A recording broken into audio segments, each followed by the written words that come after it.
आपके सवाल का जवाब क्लियरली दे चुकी हूँ। तुम मेहरू को भूल जाओ।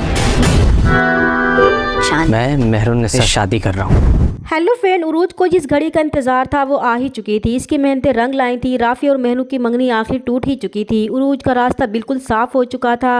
राफी जो बहुत ज़्यादा उदास था कि मेहरू ने इसके साथ बेवफाई की थी, उसे यही लग रहा था कि मेहरू उसे सिर्फ अपने मतलब के लिए इस्तेमाल करती रही। इसलिए जैसे ही शाहनवाज जैसा अमीर आदमी उसे मिला, मेहरू ने उसे छोड़ने में एक मिनट भी नहीं लगाया। अब उसे अपनी बीजान की बातें भी सच लग रही थी। और यहाँ पर उरूज राफी की उदासी का फ़ायदा उठाते हुए एक बार फिर उसका दिल बहलाने के लिए उसे रेस्टोरेंट में ले जाएगी। उसकी हमदर्द बनते हुए इसके जख्मों पर मरहम लगाने की कोशिश करेगी और इसे समझाएगी कि इसे मेहरू जैसी बेवफा लड़की के लिए आंसू बहाने की ज़रूरत नहीं है।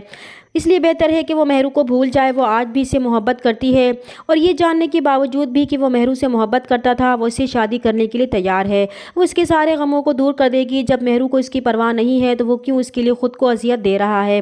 तो राफी को उरूज की बातें ठीक लगेंगी, इसलिए वो बीजान से जाकर कहेगा कि इनकी हमेशा से यही ख्वाहिश थी कि उरूज इनकी बहू बने। इसने मेहरू की वजह से इनका बहुत दिल दुखाया है, इसलिए वो मजीद उन्हें दुख नहीं देना चाहता। वो उरूज से शादी करने के लिए तैयार है। तो बीजान तो खुशी से ही झूम उठेंगी, जबकि उरूज तो खुद को हवाओं में उड़ता हुआ महसूस करेगी। और फिर बीजान बहुत धूमधाम से इनकी मंगनी भी कर देगी।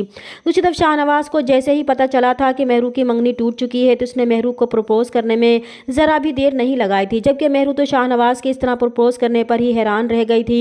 उसे यकीन नहीं आ रहा था कि शाहनवाज उसे कैसे प्रपोज कर सकता है। इधर शाहनवाज को जब मेहरू की तरफ से कोई जवाब नहीं मिलेगा तो एक बार फिर मेहरू से मिलेगा और उसे अपने सवाल का जवाब मांगेगा। तो मेहरू उसे साफ साफ जवाब देगी कि वो इससे शादी नहीं करना चाहती। तो शाहनवाज इनकार की वजह पूछेगा कि आखिर वो उससे शादी क्यों नहीं करना चाहती, अब तो इसकी मंगनी भी टूट चुकी है। तो मेहरुन्निसा उसे जवाब देगी कि वो अपनी फैमिली की मर्जी के बगैर कहीं भी शादी नहीं करेगी। इसे अपनी फैमिली की इज्जत बहुत अजीज़ है। लेकिन अब शाहनवाज शाह मेहरू का पीछा छोड़ने वाला नहीं है।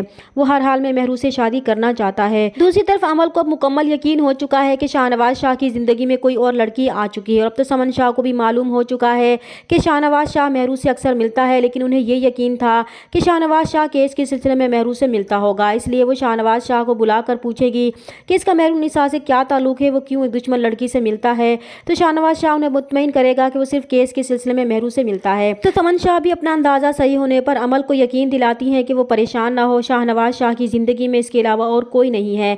लेकिन जब समन शाह को मालूम होगा कि शाहनवाज शाह मेहरू में इंटरेस्टेड है तो वो शाहनवाज शाह पर बहुत गुस्सा होंगी कि अगर इसके दिल में मेहरू के लिए कुछ है भी तो वो पीछे हट जाए, वरना इस लड़की के लिए अच्छा नहीं होगा।